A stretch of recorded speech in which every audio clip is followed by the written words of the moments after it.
Hello everyone, hope you all are doing well. So welcome back to my YouTube channel Finveda. So I believe you all have heard this line that never put all your eggs in a single basket. इस बात का मतलब क्या है कि अपने सभी पैसे को जो भी आप अमाउंट इन्वेस्ट कर रहे हैं उन्हें एक ही स्टॉक में या एक ही टाइप की मार्केट में इन्वेस्ट करना सही नहीं है। अपने पोर्टफोलियो को डाइवर्सिफाई करना बहुत जरूरी है। अगर मैं एक छोटा सा एग्जांपल दूं, अगर आपके पास 1 लाख रुपए हैं और आप सोच रहे हैं कि आप 1 लाख रुपए के पूरे अमाउंट को किसी एक पर्टिकुलर स्टॉक पे इन्वेस्ट कर दें तो वो थोड़ा रिस्क वहां पे ज्यादा होगा। वही अगर आप कंपैरेटिवली उस 1 लाख रुपए को 10 अलग अलग तरीके के स्टॉक्स पे इन्वेस्ट करें तो ये हो गई स्टॉक मार्केट के अंदर डाइवर्सिफिकेशन। बट इसके अलावा जो मेरी आप सभी लोगों को सलाह है कि स्टॉक मार्केट के अलावा आप और भी जो इंस्ट्रूमेंट्स हैं उनको भी यूटिलाइज कर सकते हैं अपने पोर्टफोलियो को और ज्यादा डाइवर्सिफाई करने के लिए। अब आप में से कई लोगों का क्वेश्चन होगा कि सर ऐसे और कौन कौन से इंस्ट्रूमेंट्स अवेलेबल है मार्केट में। आप सबने स्टॉक मार्केट के बारे में सुना होगा, म्यूचुअल फंड के बारे में सुना होगा, एफडी के बारे में भी सुना होगा। बट एफडी और स्टॉक मार्केट के बीच में ऐसा कौन सा और इंस्ट्रूमेंट है जो हमें एफडी से ज्यादा रिटर्न देता है बट जो उसमें रिस्क होता है वो स्टॉक मार्केट से कम होता है। आई बिलीव आप में से कई लोग समझ चुके होंगे मैं कौन से इंस्ट्रूमेंट की बात कर रहा हूँ। आज मैं बात करने वाला हूँ बॉन्ड्स की। राइट। तो इंडिया में बॉन्ड्स मार्केट अभी इतनी बूम पे नहीं है। अगर मैं कंपैरेटिवली बात करूं और देशों की तो वहां पे बॉन्ड मार्केट जो है वो स्टॉक मार्केट से भी बड़ी मार्केट है। बट इंडिया में अभी इतने ज्यादा लोगों को नॉलेज नहीं है बॉन्ड मार्केट के बारे में, वो अपने पोर्टफोलियो को इतना ज्यादा डाइवर्सिफाई नहीं करते हैं। तो आज हम ए टू जेड सब कुछ समझने वाले हैं कि बॉन्ड मार्केट इंडिया में कैसे वर्क करती है, क्या क्या चीजें आपको समझनी होती है बॉन्ड्स में इन्वेस्ट करने से पहले। तो चलिए शुरू करते हैं। हाँ जी। तो क्या क्या आज हम कवर करने वाले हैं आज की क्लास में, आज की वीडियो में। आज हम सीखेंगे बॉन्ड्स क्या होते हैं, कितने टाइप्स के बॉन्ड्स होते हैं इंडिया में, ठीक है, क्या क्या मेन टर्मिनोलॉजीज होती है जो आपको सीखनी होती है बॉन्ड्स में, प्राइसिंग क्या होती है, रिस्क क्या होती है, क्या रिटर्न्स आप एक्सपेक्ट कर सकते हैं, टैक्सेशन क्या होता है और कंपैरिजन क्या होते हैं बॉन्ड्स में, एफडीज में और स्टॉक्स में। ठीक है। सबसे पहले मैं बात करूं कि बॉन्ड्स होता क्या है तो एक सिंपल सी डेफिनेशन पहले मैं यहाँ पे पढ़ लेता हूँ कि a bond is a debt instrument, a formal loan you give to a company or the government. In return they'll pay you regular interest and repay your principal on a set date। बहुत simple भाषा में अगर मैं आप लोगों को समझाऊं तो मान लेते हैं मैं एक कंपनी हूँ, ठीक है, मेरी एक कंपनी है वैभव बत्रा प्राइवेट लिमिटेड या प्राइवेट वैभव बत्रा लिमिटेड करके। अब मेरे को कुछ फंड्स चाहिए तो मेरे पास 3 तरीके होते हैं फंड्स को लेने के लिए। सबसे पहला तरीका क्या है कि मैं अपनी कंपनी को लिस्ट कर दूं, उसका एक आईपीओ लॉन्च कर दूं और मैं इक्विटी शेयर्स के थ्रू आप लोगों को अपने इक्विटी शेयर शेयर करके आप लोगों से फंड्स ले सकता हूं। बट यहाँ पे जो मेरी कंपनी की होल्डिंग है, ये जो मेरी कंपनी के शेयर्स हैं वो भी डाइल्यूट होंगे। राइट। कि अगर मैं आप लोगों से कुछ पैसा ले रहा हूँ तो आप लोगों को मेरी एक कंपनी की ऑनरशिप मिल रही है, कुछ परसेंटेज मिल रहा है मेरी कंपनी का। बट मैं इस तरीके से अपनी कंपनी के शेयर्स को या ओनरशिप को डाइल्यूट नहीं करना चाहता। मैं सेकंड ऑप्शन की तरफ जाना चाहता हूँ। तो सेकंड ऑप्शन क्या है कि मैं जाके किसी बैंक से लोन ले सकता हूँ।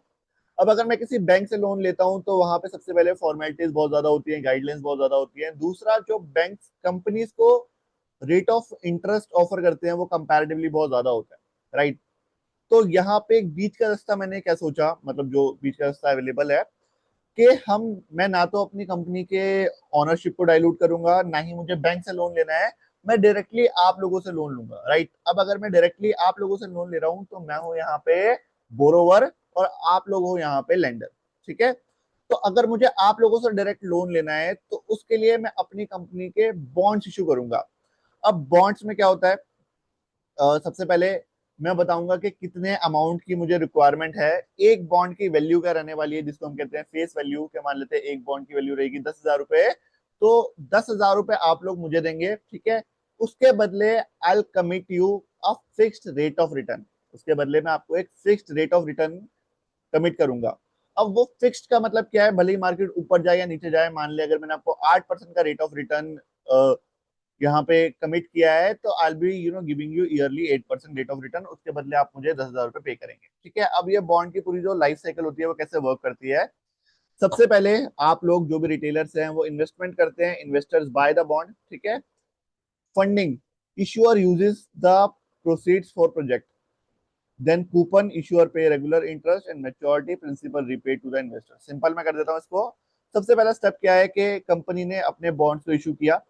आप जो इन्वेस्टर्स हैं उन्होंने जाके उनकी पूरी R&D करी, पूरी रिसर्च करी और वहां पे जाके इन्वेस्टमेंट करी, बॉन्ड्स को बाय करा। उसके बाद यहाँ पे जो इंटरेस्ट रेट होता है उसके लिए एक टर्मिनोलॉजी यूज की जाती है जिसे हम कहते हैं coupon rate, right. Coupon rate is nothing just a rate of interest जो आपको कंपनी ने कमिट किया है, बट बॉन्ड्स की टर्मिनोलॉजी में उसको कूपन रेट कहा जाता है। अब मान लेते हैं आपने 1 लाख रुपए इन्वेस्ट किए, आपको कंपनी ने कमिट किया कि आपको 8% या 10% एनुअली उस पर कूपन रेट मिलने वाला है। तो वो अमाउंट अब आपको ईयरली, मंथली, 6 मंथ में जो भी उसका रीपेमेंट का उनके शेड्यूल्स होंगे उसमें आपको मिलता रहेगा। साथ के साथ मैच्योरिटी, मैच्योरिटी का मतलब ये है कि जो पूरा अमाउंट आपने इनिशियली इन्वेस्ट किया था वो भी आपको रिटर्न कर दिया जाएगा। अब उसकी ड्यूरेशन क्या होगी, उसकी ड्यूरेशन 6 महीने हो सकती है, 1 साल हो सकती है, 2 साल हो सकती है, 5 साल हो सकती है। वो सारी डिटेल्स आगे चल के अभी हम समझेंगे, ठीक है। ओके, कितने तरीके के बॉन्ड्स होते हैं इंडिया में? गवर्नमेंट बॉन्ड्स होते हैं, ठीक है, ट्रेजरी बिल्स एंड एसडीएल्स होते हैं, कॉर्पोरेट बॉन्ड्स होते हैं, गोल्ड बॉन्ड्स होते हैं। इन सारे बॉन्ड्स को में हम इन्वेस्ट कर सकते हैं इंडिया के अंदर, ठीक है। अब क्या क्या मेजर टर्मिनोलॉजीज होती हैं जो आपको समझनी पड़ती है अगर आप बॉन्ड्स में इन्वेस्ट कर रहे हैं? सबसे पहले आपको पता होना चाहिए कि फेस वैल्यू क्या होती है। तो फेस वैल्यू मैंने आपको बताया कि जो भी एक बॉन्ड की वैल्यू है that is called face value. Coupon rate क्या होता है? जो भी एनुअल इंटरेस्ट पे होने वाला है आपको as an percentage, that is called coupon rate, ठीक है। मेच्योरिटी डेट क्या होती है? कि जो भी अमाउंट आपने आज इन्वेस्ट किया है 1 साल, 2 साल, 5 साल बाद आपको वो रीपे किया जाएगा, that is called maturity date, ठीक है। यील्ड क्या होती है? अब ये यील्ड थोड़ा एक नई चीज है जो आपको समझनी पड़ेगी। यील्ड जो है वो रेट ऑफ इंटरेस्ट से या कूपन रेट से अलग होता है कि जिस दिन आपने बॉन्ड में इन्वेस्ट किया, ठीक है, और जिस दिन बॉन्ड इशू हुआ था, मान लेते हैं जनवरी में बॉन्ड इशू हुआ था और उसका जो कूपन रेट था वो 12% का था, ठीक है। बट आपने सेम बॉन्ड में इन्वेस्टमेंट करी मार्च में, तो जनवरी, फरवरी, मार्च 3 महीने बाद आपने इशू होने के बाद उस बॉन्ड में इन्वेस्ट करा। तो आपको अब जो वहां पे इंटरेस्ट मिलने वाला है वो 12% नहीं मिलेगा क्योंकि उसमें से 3 महीने ऑलरेडी जा चुके हैं। तो आपको वो जो बॉन्ड का इंटरेस्ट मिलेगा वो 9% मिलने वाला है।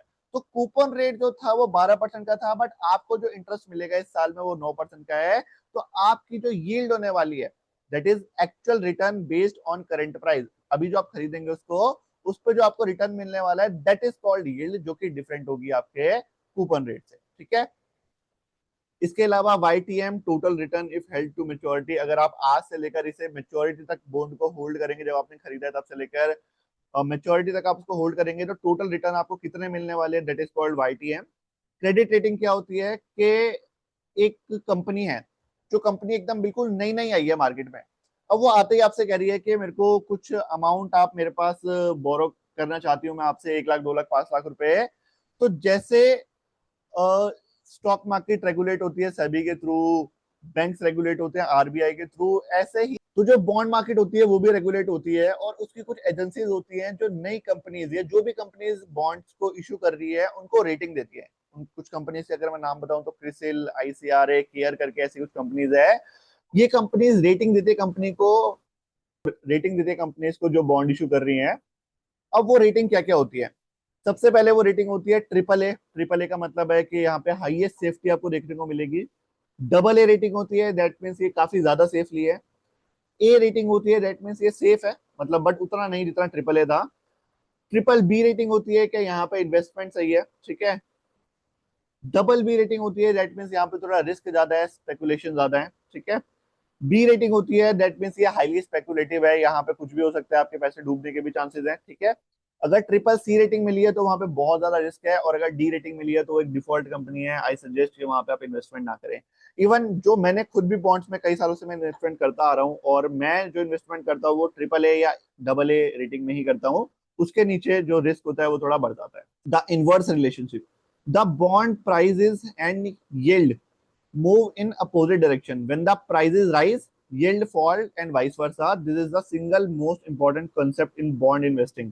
Prices shift due to RBI rate changes, inflation, credit rating updates and market demands. ये बहुत इंपॉर्टेंट चीज है जो आपको समझनी है कि जो आपके बॉन्ड्स की yield है उसका एक अपोजिट रिलेशन होता है बॉन्ड के प्राइस के साथ।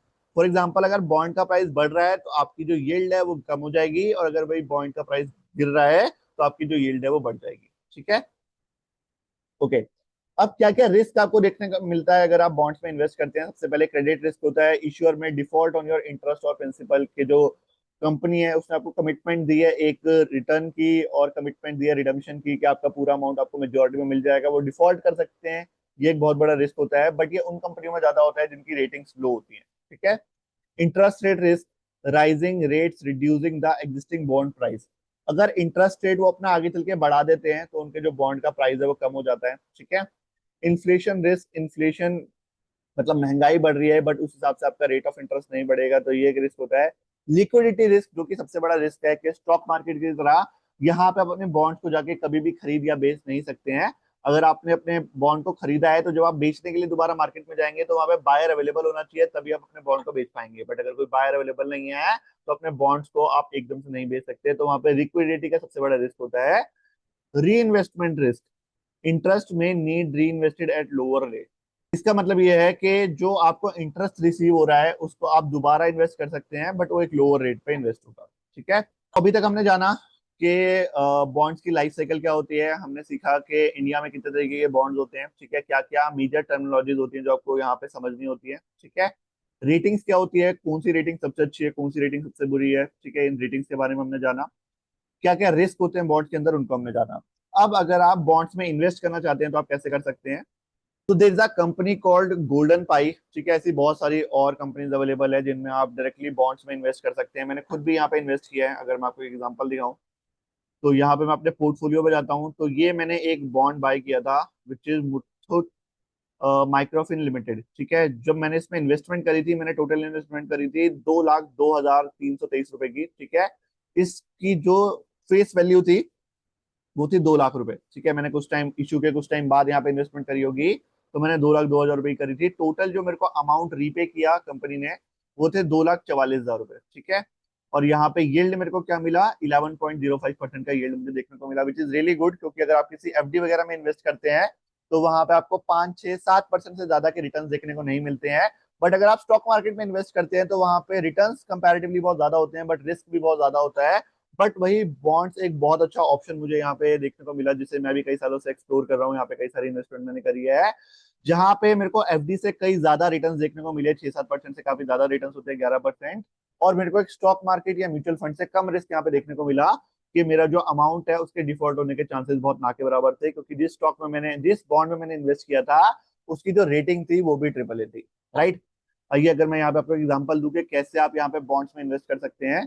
पहले हम प्रोडक्ट में जाएंगे, जिस भी तरीके के बॉन्ड्स में हम इन्वेस्ट करना चाहते हैं, कॉर्पोरेट बॉन्ड्स में, एनसीडी आईपीओ में, फिक्स डिपॉजिट्स में। जैसे हम कॉर्पोरेट बॉन्ड्स में अगर इन्वेस्ट करना चाहते हैं तो हमने कॉर्पोरेट बॉन्ड्स पे क्लिक करा। अब यहाँ पे कुछ कैटेगरीज आएगी बॉन्ड्स सब डील, जो कि मेजरली जिन बॉन्ड्स को प्रमोट कर रहे हैं वो यहाँ पे अवेलेबल होंगे।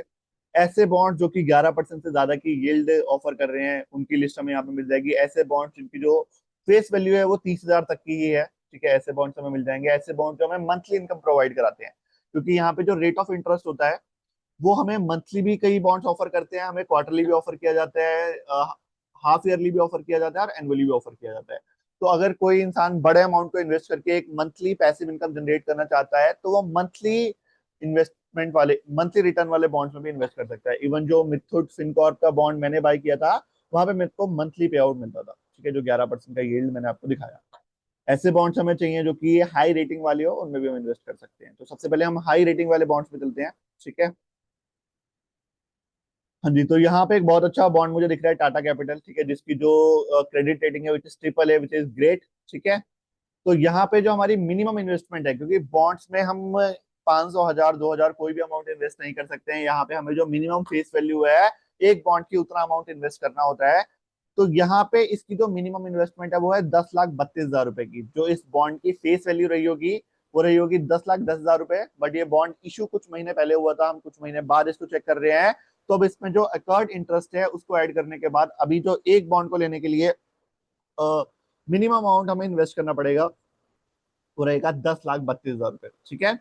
जो यील्ड हमें यहाँ पे अभी प्रोवाइड की जा रही है, क्योंकि हम इसे कुछ थोड़ा लेट बाय कर रहे हैं, वो है 7.4%। बट जो इसका कूपन रेट रहा होगा जो कि फिक्स्ड होगा, जब ये इशू हुआ होगा तब इसने ऑफर किया होगा, वो था 7.65%। ठीक है।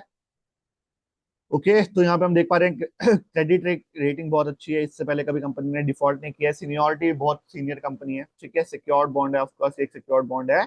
यहाँ पे अगर हम इसका कैश फ्लो चेक करें, कैश फ्लो टाइमलाइन, तो हमें पूरी लिस्ट दिख जाएगी कि अगर हम ओके, यहाँ पे इसकी कैश फ्लो स्टेटमेंट आ चुकी है। तो ये है कंपनी की फेस वैल्यू, ठीक है।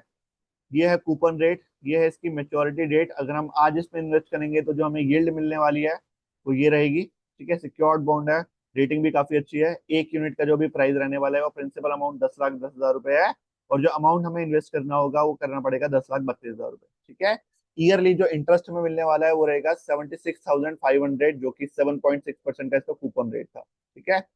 टीडीएस वगैरह डिडक्ट होने के बाद 10% का टीडीएस डिडक्ट होता है बॉन्ड पे, तो ये अमाउंट हमें यहाँ पे रिसीव होगा। तो आप देख सकते हैं पूरा 2027, 28, 29, 30, 31, 32 अगले जितने भी साल तक के लिए हम इस बॉन्ड में इन्वेस्ट करने वाले हैं, ये इंटरेस्ट हमें रिसीव होने वाला है। और जो हमारा रिडम्पशन डे होगा उस पर हमें जो इसकी फेस वैल्यू है और जो हमारा इंटरेस्ट है दोनों मिला के ये अमाउंट रिसीव करेगा, राइट। तो इस तरीके से आप लोग बॉन्ड्स में इन्वेस्ट भी कर सकते हैं। बाकी अगर आप लोगों के कोई भी डाउट्स हो अभी इसको लेके कि बॉन्ड्स किस तरीके से वर्क करते हैं, या कैसे हम यहाँ पे इन्वेस्टमेंट करें, कौन से लो रिस्क रहेंगे, अगर हम एक छोटे अमाउंट से इन्वेस्ट करना है तो कैसे कर सकते हैं, तो वो सारे डाउट्स आप लोग अपने चैट बॉक्स में लिख सकते हैं या सॉरी कमेंट बॉक्स में मेंशन कर सकते हैं। I will revert to all your doubts.